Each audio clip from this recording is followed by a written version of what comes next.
Hola, ¿qué tal? Me presento, soy Charro de los libros viejos de Charro y hoy vamos a aprender a identificar un despido injustificado con ejemplos de manera súper explicada y dando casos específicos que pueden ser un poco confusos y así puedes tenerlos bien claros. Esto basándonos tanto en mi experiencia como en las asesorías del Centro de Conciliación local y también basándonos en, por supuesto, la Ley Federal de Trabajo y en su caso en algunas jurisprudencias.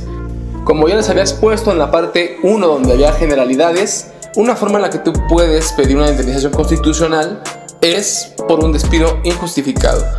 Ahora, vamos a recordar que es un despido injustificado. Es un despido que se efectúa fuera del marco de lo que se considera una causa de rescisión sin responsabilidad para el patrón. Es decir, todas aquellas causales que vienen en el artículo 47 de la Ley Federal de Trabajo. Si la causa por la que te despidieron no figura entre estas causales, probablemente estemos hablando de un despido injustificado, salvo otros casos, como es el artículo 42, en donde se nos explica cuáles son las causas de una suspensión temporal de la relación de trabajo sin responsabilidad para el patrón ni para el trabajador, lo cual quiere decir que no estás obligado a prestar el servicio y que el patrón no está obligado a pagarte durante ese tiempo porque hubo una causal de ese tipo. Y el artículo 53, el cual nos dice las causas válidas de rescisión de la relación laboral sin responsabilidad también para nadie, pero en esta forma pues definitiva. Vámonos por partes, primero empezando por el artículo 42, que es el primero de los que nos interesan, el cual dice: capítulo 3, suspensión de los efectos de las relaciones de trabajo. Artículo 42. Son causas de suspensión temporal de las obligaciones de prestar el servicio y pagar el salario sin responsabilidad para el trabajador y el patrón.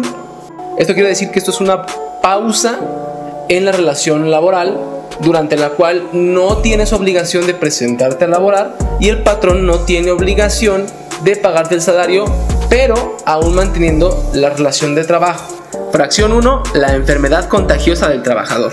En este caso puede perfectamente aplicar algo como el COVID-19, sarampión, tuberculosis, dengue, etc. Cualquier enfermedad contagiosa que obviamente si vas a laborar vas a poder contagiar a más trabajadores y poder crear una crisis de salud en la empresa que va a afectar notoriamente a las actividades. Por ende, esto sí es una causal para que el trabajador y el patrón puedan pausar su relación hasta que esto se subsane. Por lo regular, aquí no hay ningún problema porque tú tienes el IMSS, tienes el Seguro Social que te va a atender y que te puede expedir ya sea incapacidades o que te pueda dar tratamiento entre comillas gratuito, no es gratuito, pero lo estás pagando con tu salario. Fracción 2. La incapacidad temporal ocasionada por un accidente o enfermedad que no constituya un riesgo de trabajo. Es decir, me caí en las escaleras de mi casa. Salí a la tienda durante mi fin de semana y un carro me pisó el pie. Pues esto puede hacer que tú no percibas salario y que tú no te tengas que presentar obviamente porque estás pues accidentado. Aquí pasa lo mismo que en la fracción anterior, tienes el IMSS, el cual si te ve en un mal estado pues te va a dar unas incapacidades que después él mismo te va a pagar, así que no hay tanto problema ahí. Fracción 3. La prisión preventiva del trabajador seguida de sentencia absolutoria. Si el trabajador obró en defensa de la persona o de los intereses del patrón, tendrá la obligación de pagar los salarios que hubiese dejado de percibir aquel. Este parece un poco más complicado, pero no lo es. Se refiere a que si tú tienes una prisión preventiva porque te presentaron frente a la autoridad por cometer tal vez, no sé, un acto de defensa propia, por poner un ejemplo, te van a declarar como inocente. Entonces, este tiempo en el que estuviste en prisión preventiva puede ser una pausa en tu relación laboral, ya que, como dice, tuviste una sentencia absolutoria, es decir, te declararon inocente, no fuiste culpable de lo que te acusaron, por ende la prisión preventiva pues no es mala, así que nada más fue una pausa en tu relación, no tiene derecho el patrón a correrte porque tuviste una sentencia absolutoria. Sin embargo, también aclara que si tú obraste en defensa de la persona que es el patrón o de sus intereses, es decir, si tú te defendiste en un robo al establecimiento, si tú, no sé, impediste, si es guardia de seguridad, que una persona se llevara cierto objeto y en ese proceso pues aplicaste un exceso de fuerza, entonces pues estás obrando en intereses del patrón, por ende el patrón sí tiene que pagarte sus salarios que debiste de haber percibido durante el periodo de la prisión preventiva. Ahí sí te tiene que pagar, si no, si fue algo muy aparte, un caso particular fuera del trabajo y fuera de horario laboral, pues entonces no tiene la obligación del patrón de pagarte esos salarios. 4. El arresto del trabajador. Aquí se puede referir tanto a que, ¿sabes qué? Me agarraron meando en la calle, me agarraron borracho en la calle, me agarraron haciendo cualquier cosa, entonces pues tengo que cumplir una microsentencia en los separos, un arresto. Número 5. El cumplimiento de los servicios y el desempeño de los cargos mencionados en el artículo 5 de la Constitución y el de las obligaciones consignadas en el artículo 31, fracción 3 de la misma Constitución. Aquí tendríamos que pasarnos a la Constitución Política de los Estados Unidos Mexicanos, donde va a haber en estos artículos estos cargos desempeñados, habrá que checarlos, pero si tienes que desempeñar uno de esos labores, entonces también puedes entrar en esta pausa, que no es necesariamente una terminación, sino una pausa en la relación. 6. La designación de los trabajadores como representantes ante los organismos estatales, juntas de conciliación y arbitraje, Comisión Nacional de los Salarios Mínimos, Comisión Nacional para la Participación de los Trabajadores en las Utilidades de las Empresas y otros semejantes. Es decir, si ya designaste a un trabajador como representante de los trabajadores frente a estos organismos, entonces cuando él tenga que atender estos llamados para los organismos, puede quedarse en pausa mientras hay procedimientos, mientras hay audiencias, etcétera, etcétera, sin que esto incurra en una falta injustificada, ya que atienden una audiencia, una participación ya designada como un representante. 7. La falta de los documentos que exijan las leyes y reglamentos necesarios para la prestación del servicio cuando sea imputable al trabajador. Aquí hay que poner en claro unas cosas porque aquí va a haber muchas variaciones. Y es que, por ejemplo, en el caso de la seguridad privada, hay una ley de seguridad privada que te exige qué documentos tienen que tener tus colaboradores para poder ser parte del rubro. Si estos no cumplen con estos documentos, puede haber una prórroga de tiempo para que estos sean entregados. Sin embargo, si al cumplir esta prórroga no son entregados los documentos, que se quede pausada la relación hasta que se entreguen los documentos y sin ningún problema pueda continuar la relación laboral. 8. La conclusión de la temporada en el caso de los trabajadores contratados bajo esta modalidad. Si te contrataron para, no sé, empacar adornos navideños, entonces hay cierto tiempo durante el cual se solicita el trabajo. Esto tiene que venir establecido en un contrato, por supuesto está. Y entonces termina la temporada, termina el plazo y pues puede quedarse pausado hasta la siguiente temporada. Nos meteríamos en más rollos, pero si es un trabajo de temporada y termina la temporada, pues puede quedarse pausada tu relación laboral sin que esto constituya un despido y sin que esto constituya una falta de pago o impago.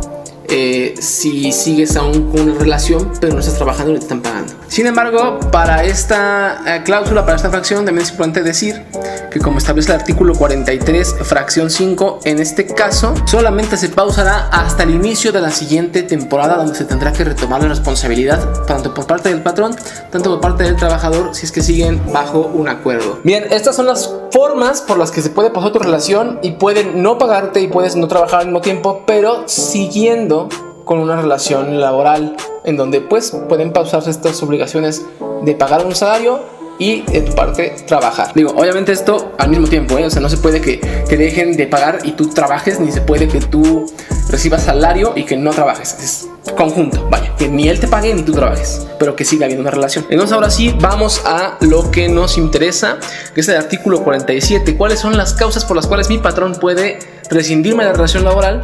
Es decir, despedirme justificadamente. Artículo 47. Son causas de rescisión de la relación de trabajo sin responsabilidad para el patrón. 1. Engañarlo el trabajador o, en su caso, el sindicato que lo hubiese propuesto o recomendado con certificados falsos o referencias en los que se atribuyan al trabajador capacidad, aptitudes o facultades de que carezca. Esta causa de rescisión dejará de tener acto después de 30 días de prestar sus servicios al trabajador. Esto quiere decir que si tú te presentas argumentando que tienes experiencia en tales áreas pero realmente no la tienes, o si tienes si quieres meter unos certificados que no tienen validez para decir que tienes cierta experiencia, cierto curso, cierto conocimiento, y esto resulta ser falso, es decir, que tú no demuestras este conocimiento o estos se demuestran como falsedad, un certificado sacado de internet que no tiene ninguna validez por ninguna institución que pueda dar esos certificados, entonces se te puede rescindir el contrato y pueden pues darte cuello sin necesidad de pagarte ni un quinto más que el finiquito. Esto nada más aplica a los 30 días después de que te contratan. Si pasados estos 30 días no te dijeron nada y sigues trabajando, se amoraron. Aunque se te demuestre que fue falso el certificado que tú metiste, ya te aceptaron, porque no te despidieron en esos 30 días pertinentes. 2. Incurrir el trabajador durante sus labores en faltas de probidad u honradez, en actos de violencia, amagos, injurias o malos tratamientos en contra del patrón, sus familiares o del personal directivo o administrativo de la empresa o establecimiento, o en contra de clientes y proveedores del patrón, salvo que medie provocación o que obre en defensa propia. Vámonos por partes. Incurrir el trabajador en faltas de probidad u honradez. ¿Qué quiere decir esto? Me robé un aparato de la empresa, me robé el teléfono a uno de los clientes o proveedores, algo parecido, no sé, no di el cambio correctamente a un cliente, en el caso de una tienda, algo parecido. Eso es una falta de probidad u honradez. Actos de violencia, amagos, injurias o malos tratamientos. Aquí va englobado lo que es la violencia tanto verbal como física. No puedo decirle groserías a mi patrón, no puedo decirle groserías al cliente, no puedo decirle groserías al proveedor. Si es una panadería, a quien me trae la harina, no puedo hacer eso. No puedo insultar a los de RH, o sea, eso también incluye esto. Si esto lo haces, pues te pueden despedir, siempre y cuando se tengan prueba de esto. Recordemos que ya en un proceso judicial tiene que haber un desahogo de pruebas y tiene que haber ya pruebas para demostrar esto, no simplemente como que argumenten que pasó y que ya. 3. Cometer el trabajador contra alguno de sus compañeros cualquiera de los actos enumerados en la fracción anterior, si como consecuencia de ellos se altera la disciplina del lugar en que se desempeña el trabajo. Que hagas lo mismo que dijimos en la otra fracción, pero a tus compañeros. Vaya, creo que no se mencionaban en la fracción anterior, pero en esta sí, es específicamente para tus compañeros de trabajo. Cometer el trabajador fuera del servicio contra el patrón, sus familiares o personal directivo, administrativo, alguno de los actos a que se refiere la fracción 2, si son de tal manera graves que hagan imposible el cumplimiento de la relación de trabajo. Si hay fricciones porque pasó algo que tú hiciste, que tú tuviste la responsabilidad de hacerlo, como dice fracción 2, y que tú ya no puedas reinstalarte en el empleo porque hay fricciones que imposibilitan la relación laboral, entonces ya no puedes formar parte de la empresa, se te puede dar de baja. 5. Ocasionar al trabajador intencionalmente perjuicios materiales durante el desempeño de las labores o con motivo de ellas en los edificios, obras, maquinaria, instrumentos, materias primas y demás objetos relacionados con el trabajo. Que hice berrinche y azoté el teléfono con el que me comunico y que me dio la empresa. ¡Pum! Ahí está esa causa. Que me hicieron enojar y borré la base de datos. Pues también ahí está. Que no sé, me hicieron enojar y se berrinche y no sé, pateé una puerta, se reventó el vidrio. Pues también ocasionaste un daño. Pues por ende se te puede rescindir, se te puede despedir justificadamente. Que estaba acomodando unos bultos de cemento, me pegué en un pie, hice una lloriqueta y le pegué a un saco para desquitarme. Entonces rompí el saco, rompí la tarima. Se llevó un montacargas, pues en mi arrebato le puse un trancazo a la tarima con material y se rompió. Pues también califica dentro de esto. 6. Ocasionar al trabajador los perjuicios de que habla la fracción anterior, siempre que sean graves, sin dolo, pero con negligencia tal que ella sea la única causa del perjuicio. Esta está un poquito más papa y es: no le puse atención a mi trabajo, estaba llevando la tarima pero estaba oyendo música y se nota claramente que yo estaba en las nubes platicando y se me cae la tarima del montacargas. Negligencia absoluta, fue causa del perjuicio. Vamos a dejarlo hasta aquí. En el siguiente video vamos a analizar las fracciones que nos quedan y tal vez un poco del artículo 53 y vamos a dejar terminado el despido injustificado. Muchas gracias por ver el video, espero que lo hayan entendido, dudas en los comentarios y hasta luego.